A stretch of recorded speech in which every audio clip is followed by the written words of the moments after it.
Emma Hayes had always taken immense pride in her professional accomplishments. At 38, she was a renowned architect who had dedicated years to designing buildings that perfectly blended contemporary style with functionality. Following a turbulent divorce and years of prioritizing her career over her personal well-being, Emma finally decided it was time to create a home that truly represented her independence, strength, and creative vision. Choosing a peaceful suburb for her fresh start, Emma sought to distance herself from the hustle and bustle of city life. Her new residence, nestled at the end of a cul-de-sac, was the embodiment of her dream. Every curve and corner of the house reflected her personal touch. The property was enclosed by a sleek yet robust fence, its minimalist design harmonizing with the modern architecture of the house. Emma had also installed automated gates equipped with advanced security systems, ensuring her privacy while maintaining the elegant aesthetic she valued. The front yard, though modest, was meticulously landscaped with lavender, boxwood shrubs, and a well-maintained lawn. It wasn't extravagant, but it stood out amidst the neighborhood's uniform homes and aging picket fences. Emma's neighbors were mostly welcoming, visiting during her first week to introduce themselves. Some even praised her home, though there were polite suggestions that her modern style didn't quite blend with the traditional neighborhood aesthetic. She dismissed these comments, confident that her property adhered to all zoning regulations and architectural standards, leaving her with nothing to worry about. That is, until Karen Baker moved in. Karen resided 3 houses down, a widow in her late 60s with a perfectly manicured front yard and an air of self-appointed authority. Emma encountered Karen on her second day when Karen unexpectedly appeared at her front door. Dressed in a pastel cardigan and holding a clipboard, Karen immediately brandished it like a weapon. "Welcome to the neighborhood," she said with a tight smile that didn't reach her eyes. "I'm Karen Baker, the head of our HOA. We strive to keep things orderly here, so I thought I'd stop by and go over a few community guidelines. Before we continue with the story, please consider subscribing. It's my dream to once reach 1,000 subscribers." Now back to the story. Emma offered a polite smile, though she disliked Karen's tone. Having dealt with numerous controlling personalities in her profession, Emma recognized the familiar facade. Karen's friendly exterior masked her true intent to exert dominance. "Thank you, Karen. I've already reviewed all the regulations, so I believe I'm all set." Karen's smile tightened further. "Well, I did notice your fence," she began, glancing toward Emma's modern metal enclosure. "It's quite striking, but it does stand out a bit. Most homes on this street embrace a more traditional look." Emma took a steadying breath. "My fence complies with all HOA guidelines. It's within the height restrictions, and the design was approved by the county's zoning office prior to installation." Karen raised an eyebrow. "I'll have to double-check that. Sometimes contractors don't follow the rules as closely as they should." "That won't be necessary," Emma replied firmly but courteously. "I ensured everything was in compliance before construction began." Karen didn't respond immediately. Instead, she offered another strained smile and shifted the conversation to upcoming HOA meetings, subtly implying that attendance was expected. Emma nodded, growing increasingly annoyed by Karen's condescension. When Karen finally left, Emma exhaled deeply and shook her head. She had dealt with plenty like Karen in her career and knew better than to let them affect her. However, Karen's tone and the underlying threat in her words left Emma feeling uneasy. In the days that followed, Emma settled into her new home, dismissing the lingering discomfort Karen had caused. She focused on her work, unpacking, and enjoying the tranquility of the suburb, but her peace was short-lived. Karen began appearing unannounced, finding reasons to visit Emma's door. One day, it was to discuss HOA-approved garbage bin placement. Another time to caution Emma about keeping her hedges trimmed to the prescribed height. Emma remained courteous yet steadfast during these encounters, unwilling to let Karen intimidate her. Her patience started to wear thin when Karen persistently criticized the fence. "It really does give your house a harsh look," Karen remarked one afternoon, watching Emma water her plants from the sidewalk. "Don't you think a white picket fence would be more inviting?" Emma set down the watering can. I appreciate your concern, but my fence is staying. It was designed to match the house and isn't violating any rules. Karen's expression hardened. We'll see about that, she muttered before departing. That evening, Emma reviewed the HOA guidelines again to ensure she was in the clear. Everything was in order. She had all the necessary permits, and her fence met every requirement. Despite this, Karen's persistence continued to trouble Emma. It wasn't just about the fence. Karen seemed determined to control Emma's home and choices. A week later, Emma returned from work to find an envelope taped to her front door.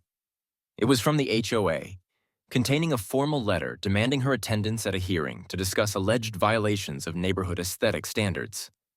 The letter specifically cited her fence and warned that noncompliance could lead to fines or mandatory alterations to her property. Emma stared at the letter in frustration. She knew Karen was behind this. It was absurd. She had followed every rule, yet Karen was intent on making her life difficult. For the first time, Emma questioned whether her new neighborhood was the fresh start she had envisioned or if it was turning into a battleground. Emma woke to the sound of metal clattering, loud enough to rouse her from sleep. She sat up, heart racing, straining to hear. Initially, she thought it might be an animal in the yard, but the noise came again, sharp and deliberate, followed by the sound of an engine revving. She jumped out of bed, grabbed her phone, and hurried to the front window. Pulling back the curtain, she froze. Her front yard was in chaos. One side of her sleek, modern fence was completely demolished, with jagged metal pieces scattered across the meticulously maintained lawn. In the midst of the destruction was a massive black SUV, its headlights still on, illuminating the wreckage. Standing beside it, inspecting the damage with infuriating calmness, was Karen. Emma stormed outside, her breath visible in the cool morning air. "Karen!" she called, her voice sharp with anger. "What happened here?" Karen turned, unfazed, and offered a shrug. "Good morning, Emma. I was just backing out of my driveway and, well, your fence got in the way. It's such an awkward design, don't you think? So close to the curb." "Your SUV went through my fence," Emma retorted incredulously. "This fence is on my property. You had no reason to be near it, let alone drive through it." Karen smiled thinly, as if Emma was overreacting. "Actually, this side of the lawn was part of our original plot. My late husband always said so, but the surveyors must have erred years ago. I've been meaning to bring this up at the HOA meeting, but I suppose this is as good a time as any." "That's ridiculous," Emma said, stunned. "The property line is clearly marked, and I have all the paperwork to prove it." "You've destroyed my fence and half my lawn that's not part of the property lines," Emma responded. Karen waved a dismissive hand. "Oh, don't be so dramatic, Emma. It's just a fence. Besides, I've already informed the HOA about the situation. We'll sort it out together, like good neighbors. No need to get hostile." "Hostile?" Emma felt a surge of frustration. "You drove through my fence, parked on my lawn, and now you're blaming me for some imaginary property dispute. You're responsible for the damage, Karen. Every penny." Karen's smile didn't falter, but her tone grew colder. "These matters aren't as straightforward as you believe. We'll see what the HOA has to say about your little fence. Until then, I suggest you calm down. It's unbecoming." With that, Karen turned back to her SUV, climbed in, and reversed off Emma's lawn without a second glance, leaving Emma standing amid the wreckage, fuming. As the adrenaline subsided, Emma took photos of the damage. The fence was irreparably twisted where Karen's SUV had plowed through it. The lawn was littered with tire tracks and pieces of broken metal. Her lavender bushes were flattened, and one of the automated gate posts was precariously leaning.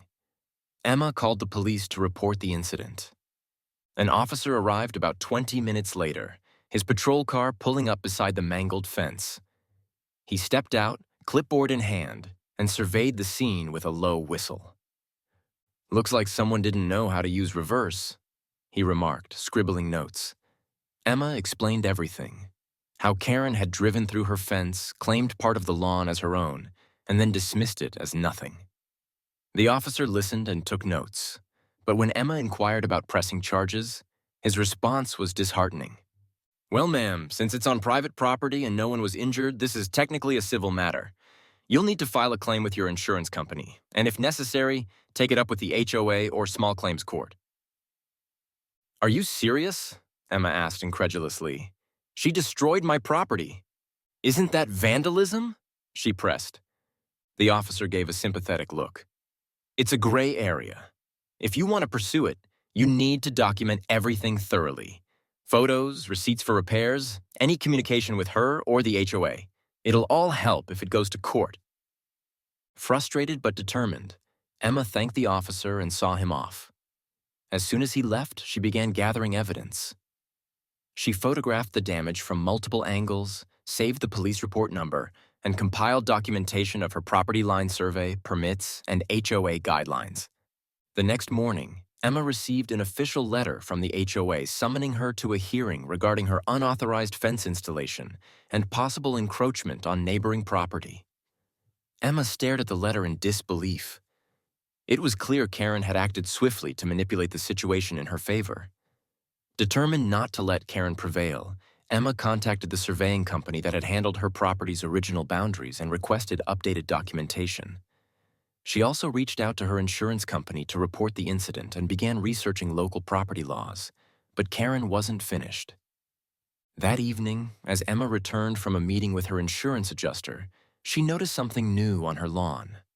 A small wooden sign hammered into the ground where the fence had been. It read, "Under HOA review, no unauthorized construction." Emma ripped the sign from the ground and marched straight to Karen's house, her patience exhausted. She pounded on the door, and Karen answered with her usual smug demeanor. "Can I help you?" Karen asked, feigning innocence. "Stay off my property," Emma snapped, holding up the sign. "This is harassment, Karen, and I'm not going to tolerate it." Karen crossed her arms, unfazed. "I'm just doing my duty as HOA president. If you can't handle the community's rules, maybe this isn't the right neighborhood for you." Emma took a deep breath, forcing herself to stay calm. "You've caused thousands of dollars in damage to my property and are now trying to blame me for your actions. I have documentation, property surveys, permits, even video evidence of your SUV on my lawn. This won't end the way you think it will." For the first time, Karen's facade cracked slightly. Her smile faltered, replaced by a flicker of irritation. "Do what you need to do, Emma," she said coolly. "But you might find that challenging the HOA is more trouble than it's worth." Emma didn't respond. She turned and walked away, gripping the wooden sign so tightly her knuckles turned white. As she reached her house, she glanced at the remains of her fence and felt a renewed sense of determination. If Karen wanted a war, Emma was ready to fight on her own terms, and she wasn't planning to back down. The HOA hearing was scheduled for the following week, but Emma knew she couldn't wait that long to act. Karen's smugness and her audacity to shift blame had pushed Emma beyond patience.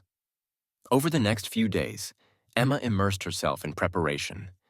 She contacted the property surveyor again to secure an updated report of her land's boundaries and combed through every HOA document she could find, arming herself with the necessary information. If Karen wanted to use bureaucracy as a weapon, Emma was prepared to counter it. However, Karen wasn't idle. Every morning, Emma found new reminders of Karen's escalating hostility. On Monday, she woke to discover Karen's black SUV parked halfway onto her lawn, its tires leaving deep ruts in the sod. When Emma knocked on Karen's door to confront her, Karen simply smiled and said, "Oh, it's only temporary. The street gets so crowded these days, don't you think?" By Wednesday, Emma found that one of her sprinklers had been mysteriously smashed, its pieces scattered across the yard. Then came the trash incident. Returning from the grocery store one afternoon, Emma found her recycling bin overturned, its contents strewn across her driveway. She was certain it wasn't the work of animals. There was a deliberate, calculated messiness to it. Karen was nowhere to be seen during these moments. But every time Emma glanced toward her neighbor's house, she felt eyes watching her through the window. It wasn't paranoia. Karen wanted Emma to know she was being targeted. Determined to document everything, Emma began keeping a detailed record. She took photos of the SUV on her lawn, the damaged sprinkler, and the scattered trash. She also called her insurance company to confirm the cost of repairing the fence, which had surged after she learned the gate's motor was irreparably damaged in the collision. The estimate ran into the thousands. The real blow came when Emma received an email from the HOA. It wasn't about the upcoming hearing, but a formal notice informing her of a $2,500 fine for violations of neighborhood upkeep standards. The cited violations included unsightly property damage, improperly maintained landscaping, and hazardous materials left on the lawn. Emma stared at the email, her jaw tightening. She knew exactly what had happened. Karen had twisted the narrative to make Emma's damaged fence and yard appear as though they were her fault. The hazardous materials likely referred to the mangled remains of the fence. Enraged, Emma printed the email and added it to her growing pile of evidence. She called the HOA office immediately, demanding an explanation. But the woman on the phone simply referred her to the upcoming hearing. "That's where these matters are addressed," the woman said in a bored tone, treating Emma as just another nuisance. Emma didn't back down. "I'm not waiting for the hearing to correct false accusations," she said firmly. "I have photographic evidence that the damage to my property was caused by another resident. Karen Baker, specifically." The woman hesitated for a moment before replying. "Well, Miss Hayes, the hearing is also a chance for you to provide evidence in your defense. I suggest you prepare your case thoroughly." The passive-aggressive dismissal in the woman's voice made Emma want to scream, but she hung up and focused on what she could control. The next morning, Emma took further action. She hired a contractor to inspect the damage to her fence and prepare a detailed report to submit as part of her defense at the hearing. The contractor, a burly man named Greg, shook his head as he examined the property. "This isn't just a simple collision," he said, pointing to the crumpled gate. "Whoever did this didn't stop at the first impact. Look here, you can see where the vehicle pushed forward again. This wasn't an accident." Emma felt a chill. She had suspected Karen's actions were more than mere carelessness, but hearing it confirmed by someone else deepened her unease. "Make sure you include that in the report," she instructed. "I need every detail for the hearing." Greg nodded. "Will do. And you might want to consider some extra security measures, cameras maybe." Emma had already thought of that. The following day, she had a professional security system installed.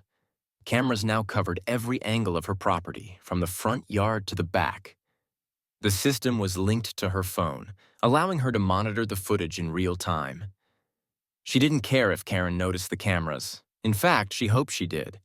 But Karen wasn't the type to back down just because she'd been caught on camera. However, Karen wasn't deterred. That weekend, as Emma reviewed her evidence and prepared for the hearing, she heard the unmistakable rumble of Karen's SUV again. She rushed to the window, phone in hand, just in time to see the vehicle inching onto her lawn. Emma burst out the door, camera rolling, but Karen was already stepping out of the car, holding a stack of papers. "Good afternoon, Emma," Karen said with that familiar, condescending smile. "I thought I'd drop off some additional information for the hearing, just to keep things transparent." Emma stared at her incredulously. "Transparent? You mean like how you transparently drove through my fence and then blamed me for it?" Karen's smile didn't falter.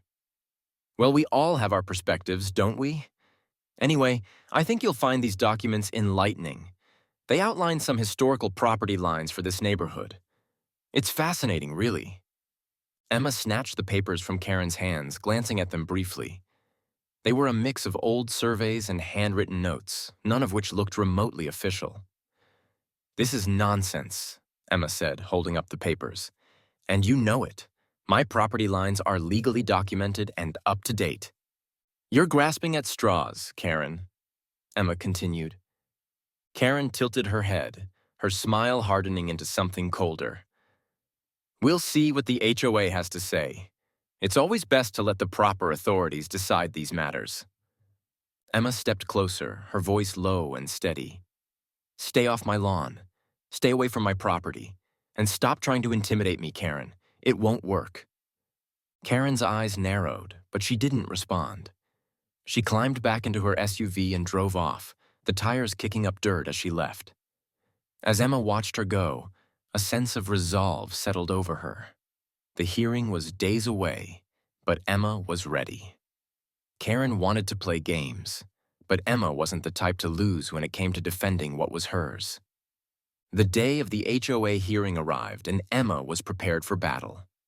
She entered the sterile conference room at the HOA office with a thick binder in hand, containing every piece of evidence she had meticulously gathered.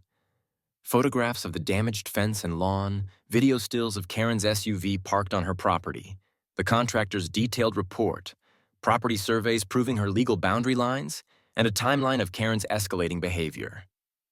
Her lawyer, a sharp woman named Stephanie Reed, accompanied her, adding a layer of professional confidence that Emma desperately needed.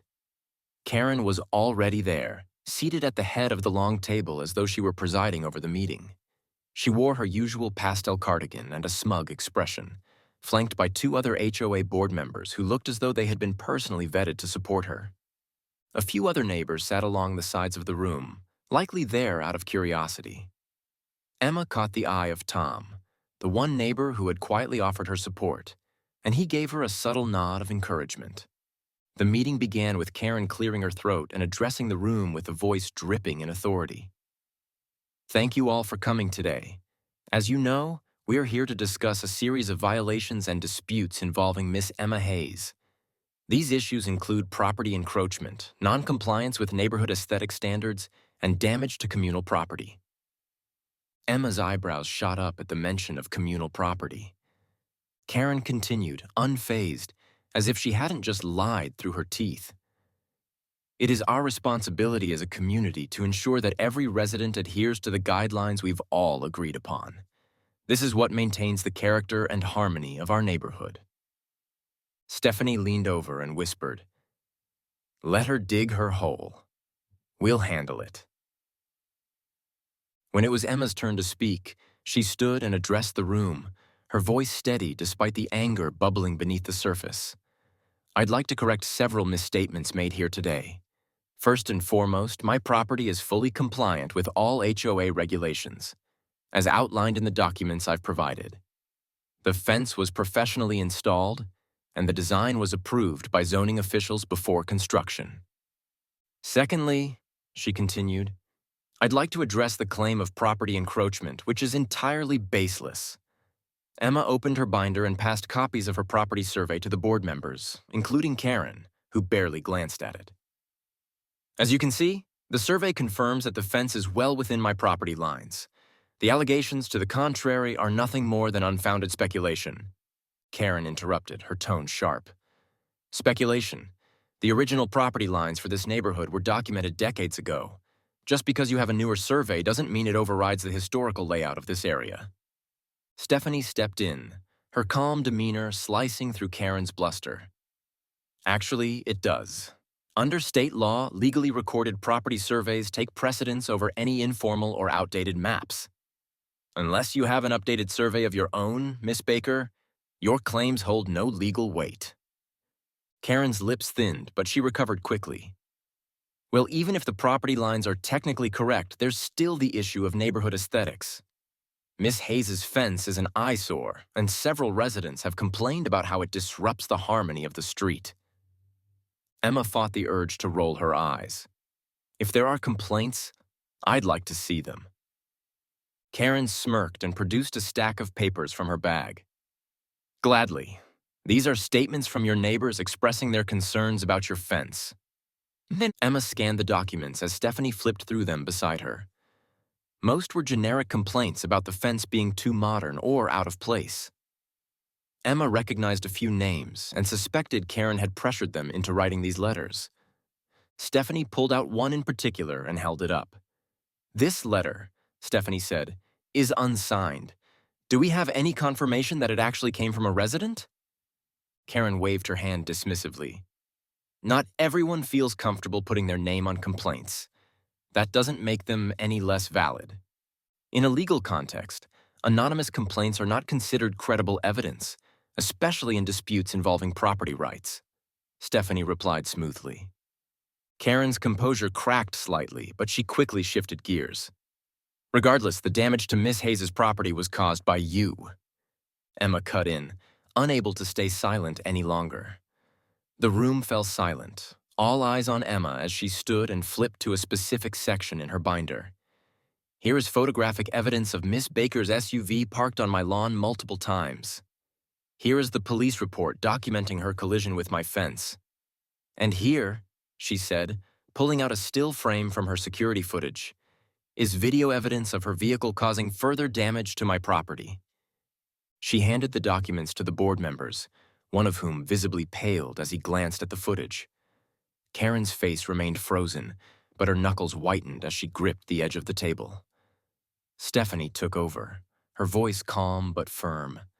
This evidence not only exonerates my client, but also implicates Miss Baker in a pattern of harassment and property damage.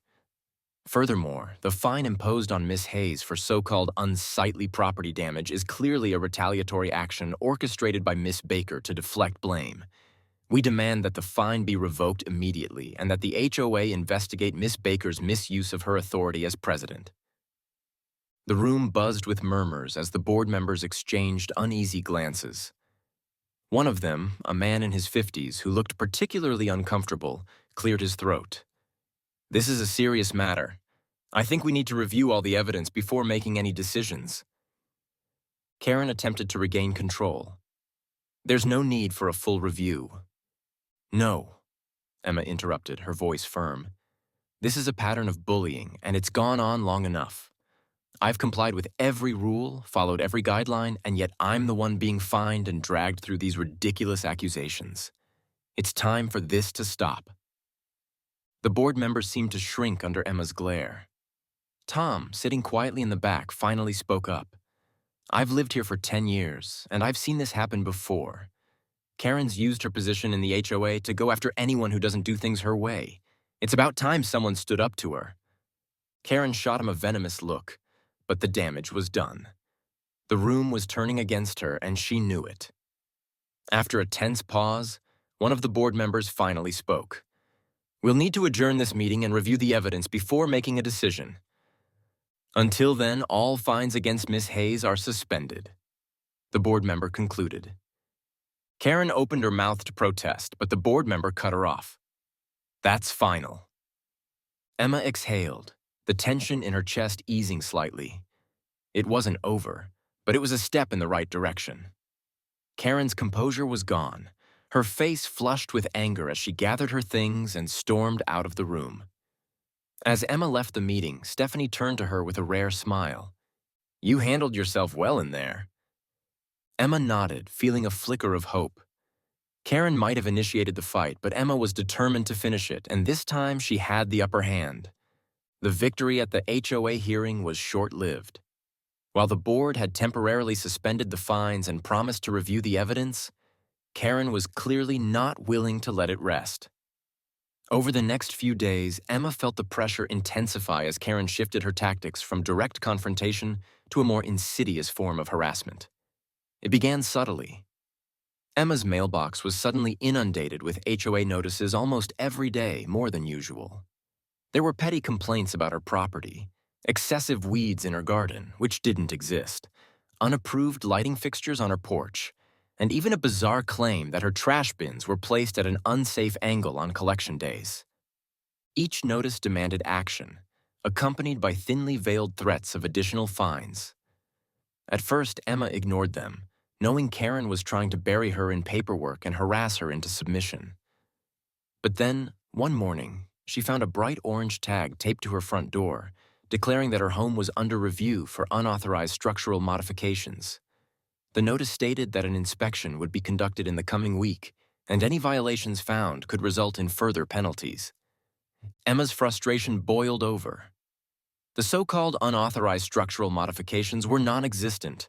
Her home was built according to the strictest codes and regulations, with every element approved before construction. But she knew this wasn't about rules or regulations. This was Karen leveraging her position in the HOA, to make Emma's life as difficult as possible. Emma's lawyer, Stephanie, advised her to stay calm and continue documenting everything. "This kind of harassment can work against her if we escalate the case," Stephanie said. "The more baseless accusations she throws your way, the more ammunition you have to prove her misuse of power." But Karen wasn't done. Late one night, as Emma sat reviewing her paperwork in the living room, she noticed headlights outside her window. She peeked through the curtains and saw Karen's SUV idling across the street. Karen wasn't alone. Another car, a smaller sedan, was parked behind hers. Two figures stood in Emma's driveway, their shadows stretching across the lawn under the dim glow of the streetlights. Emma's heart raced. She grabbed her phone and quietly opened the security app connected to her cameras. Switching to the live feed, she zoomed in on the figures. One was Karen, holding a flashlight and pointing at different parts of Emma's property. The other, a man in a dark jacket, was scribbling notes on a clipboard. "What are they doing?" Emma muttered, hitting the record button on the app. Karen and the man spent the next 15 minutes walking the perimeter of Emma's property, shining the flashlight at her fence, landscaping, and even her windows. They spoke in hushed tones, but the cameras captured snippets of their conversation. "Clear violation," the man said at one point, gesturing toward the fence. Karen responded with a laugh. "I told you she thinks she's above the rules. We'll put an end to that." Emma's hands shook with anger as she watched them. It was clear Karen had enlisted this man, likely some kind of HOA inspector or associate, to fabricate more violations. Emma debated confronting them, but Stephanie's voice echoed in her mind. Document everything. So she stayed inside, recording until they finally left. The next morning, Emma awoke to find another notice taped to her door. This one accused her of unauthorized alterations to the property boundary and stated that the HOA would conduct a formal review of her home within 48 hours. It also included a new fine, $3,000, for repeated violations. That was the last straw. Emma called Stephanie, her voice trembling with anger. "She was on my property last night with someone, fabricating violations. I have it all on camera. What do we do now?" Stephanie's tone was calm but firm. "We escalate. I'm filing an injunction to stop the HOA from issuing any further fines until this matter is resolved. And we'll send a cease and desist letter to Karen, warning her that her actions constitute harassment and trespassing. I also suggest involving the police. They may not have taken much action before, but with video evidence of Karen on your property, they'll have to take it seriously. At the very least, it'll send a message." Emma agreed and sent the footage to both Stephanie and the local police department. By the end of the day, Stephanie had filed the necessary paperwork, and Emma felt a small sense of relief knowing she was finally fighting back. But Karen wasn't done. The following evening, Emma returned home to find her lawn completely trashed. Someone had dumped piles of dirt and mulch all over the grass, burying her flower beds and creating an intentional-looking mess. Her security cameras hadn't captured the culprit directly, but Emma had no doubt who was behind it. She spent hours cleaning up the mess, seething with rage.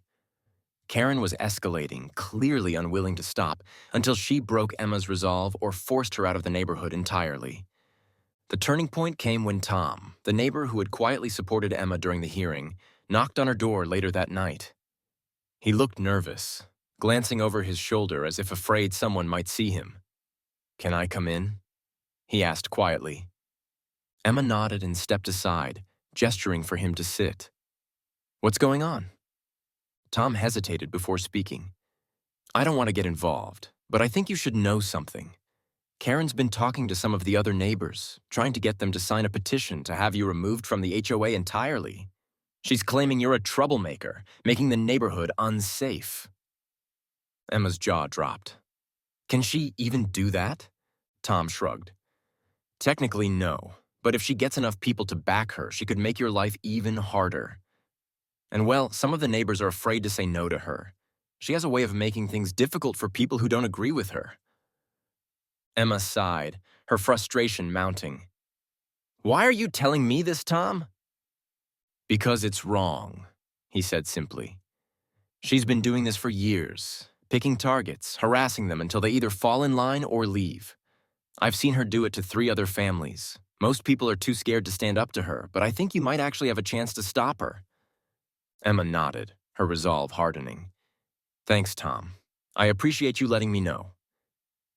After he left, Emma sat in silence, staring at the pile of evidence on her table. Karen had crossed every possible line: harassment, trespassing, destruction of property, and she was still pushing, trying to tighten her grip on the neighborhood. Emma knew she couldn't let Karen win. It wasn't just about the fence or the fines anymore. It was about standing up to someone who had bullied her way through life, using fear and manipulation to control everyone around her. This wasn't over. Not by a long shot. Later that night, Emma received a notification from her security system on the nightstand. Groggy, she opened the app and froze when she saw the live feed. Karen was back on her property, but this time she wasn't alone. 2 men in dark clothing were with her, shining flashlights around Emma's backyard. One of them appeared to be dragging a sack of gravel while the other carried a tool set. Her pulse quickened as she watched the group work. Karen pointed toward the side of the house, and the men began hammering stakes into the ground, stringing bright orange construction tape between them. It looked almost like they were marking off a new boundary line. Emma didn't wait to piece together what they were planning.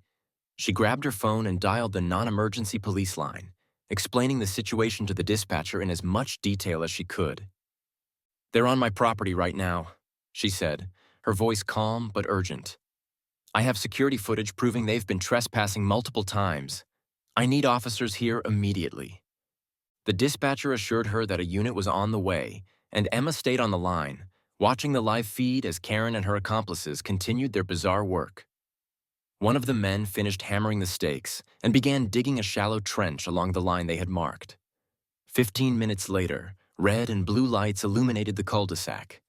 Karen froze when she heard the sirens, her head snapping toward the street. The 2 men with her exchanged panicked glances, and one of them dropped his tools, muttering something Emma couldn't hear. Emma stepped outside just as the officers arrived, her phone in hand with the security footage queued up. She pointed toward the backyard. "They're back there. They've been trespassing and damaging my property." Karen emerged from the shadows, her expression a mix of indignation and feigned innocence. "What's going on here?" she demanded, hands on her hips. One of the officers turned to her. "Ma'am, we received a call about trespassing. Are you aware that you're on someone else's property without permission?" Karen's face turned red. "This is a misunderstanding. I'm the president of the HOA, and this is official business. We're conducting a review of property lines." Emma stepped forward, her voice cutting through Karen's excuses. "That's a lie. I have proof that this isn't the first time you've been on my property without permission, and I have no idea who these men are." The officer gestured for Emma to show her phone, and she played the footage of Karen and her accomplices hammering stakes into the ground. The officer's expression hardened as he watched. "Ma'am," he said, turning back to Karen, "this is clearly private property. You have no legal authority to perform any kind of survey or make modifications here. You're trespassing." Karen's composure began to crack. "But the property lines are clearly marked and legally recorded." Emma interrupted. "I've already submitted evidence to the HOA and my lawyer proving that my fence and boundaries are compliant. This is harassment, plain and simple." The officers questioned the 2 men who were quick to deny any wrongdoing. "She hired us," one of them said, nodding toward Karen. "We're just contractors doing what she told us to." Karen's face flushed a deeper shade of red, but she recovered quickly. "I was acting in the best interest of the community. If Miss Hayes refuses to cooperate, we have to take matters into our own hands." The officer shook his head. "That's not how this works. You're trespassing and you've caused property damage. Miss Hayes has every right to press charges if she chooses." Emma didn't hesitate. "I do." Her voice was firm. Karen's eyes widened. "This is ridiculous. You're going to regret this, Emma." But her threats fell flat. The officers escorted Karen and her contractors off the property, taking down their information and warning them not to return. As they left, Emma felt a strange mix of relief and anger. The next day, Emma met with Stephanie to finalize her case against Karen. Armed with the security footage, the police report, and evidence of Karen's escalating harassment, Stephanie was confident they had a strong case for both civil damages and a restraining order. At the same time, word of the incident spread through the neighborhood. Several residents who had once supported Karen began to distance themselves, realizing the extent of her behavior. Tom stopped by to inform Emma that he had heard whispers of other neighbors planning to file complaints against Karen with the HOA. "She's losing her grip," Tom said, leaning against the doorframe. "It's about time." Emma nodded. "I just want this to be over." The culmination came at the next HOA meeting, where Emma and Stephanie presented their case. Karen, flanked by her dwindling number of allies, tried to dismiss the evidence as exaggerations and misunderstandings. But Stephanie's sharp arguments and the undeniable proof left the board with no choice. The HOA not only ruled in Emma's favor, but also voted to strip Karen of her position as president. Additionally, the board agreed to pay for the damages to Emma's property using HOA funds, further cementing Karen's public humiliation. Karen left the meeting in silence, her face pale and expression tight. For the first time since Emma had moved in, Karen had nothing to say. In the weeks following Karen's removal as HOA president, the neighborhood underwent a noticeable transformation. Without Karen's oppressive presence, the atmosphere seemed lighter, and Emma felt the tension she had been carrying for months finally begin to ease. The new interim HOA president, a mild-mannered man named Bill, visited Emma personally to apologize for the trouble Karen had caused. He assured her that the board was taking steps to reform its practices, including implementing stricter oversight to prevent future abuse of power. Bill also confirmed that the HOA would fully cover the costs of repairing Emma's fence and landscaping, and they had already approved her contractor to start the work. Despite this progress, Emma knew the ordeal wasn't entirely over. Karen had gone quiet after her public humiliation, but silence didn't mean surrender. Emma remained vigilant, continuing to monitor her security system and documenting any unusual activity. However, Karen seemed to vanish from the neighborhood entirely. Her black SUV was no longer parked in her driveway, and her blinds were perpetually drawn. The rumor among the neighbors was that Karen had gone to stay with relatives in another town, unwilling to face the fallout of her actions. The repairs to Emma's property began promptly. The new fence was even sturdier than the last, with reinforced steel posts and a fresh coat of sleek black paint. Her lawn, once trampled and torn, was replanted with care, and the lavender bushes were restored to their original beauty. Watching the transformation gave Emma a sense of closure. Her home, her sanctuary, was finally hers again. One evening, as she sat on her porch sipping tea, Tom stopped by with a bottle of wine. "Thought you could use a proper celebration," he said with a grin.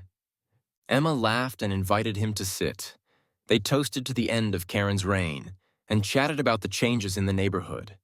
Tom shared stories of other residents who had quietly endured Karen's bullying for years, relieved that someone had finally stood up to her. "You did more than just fix a fence," Tom said. "You showed everyone that we don't have to put up with people like her." Emma smiled, feeling a warmth she hadn't experienced in months. That's no small thing. For the first time since moving to the neighborhood, she felt like she truly belonged. The next morning, Emma received a letter in the mail. Her heart sank when she saw Karen's name on the return address. She opened it cautiously, half expecting another round of petty threats. Instead, the letter was short and surprisingly subdued. "I've decided to sell my house and leave the neighborhood. I suppose congratulations are in order. You've won. I hope you're satisfied, Emma." Emma folded the letter and placed it on the table. The words felt hollow, devoid of the venom that had defined every interaction with Karen. She didn't feel triumph or satisfaction, only relief that it was finally over. With Karen gone, the neighborhood settled into a peaceful rhythm. The HOA began addressing real issues rather than inventing conflicts, and the sense of community grew stronger. Emma started hosting small gatherings at her house, inviting neighbors over for drinks and conversation. It was a far cry from the hostile environment she had first encountered. One evening, as she stood in her newly restored yard, watching the sun set behind her finished fence, Emma allowed herself to finally exhale. The battle had been long and draining, but she had emerged stronger, more resilient, and more determined than ever to protect what was hers. Her house was no longer just a place to live. It was a testament to her ability to stand her ground, no matter the odds.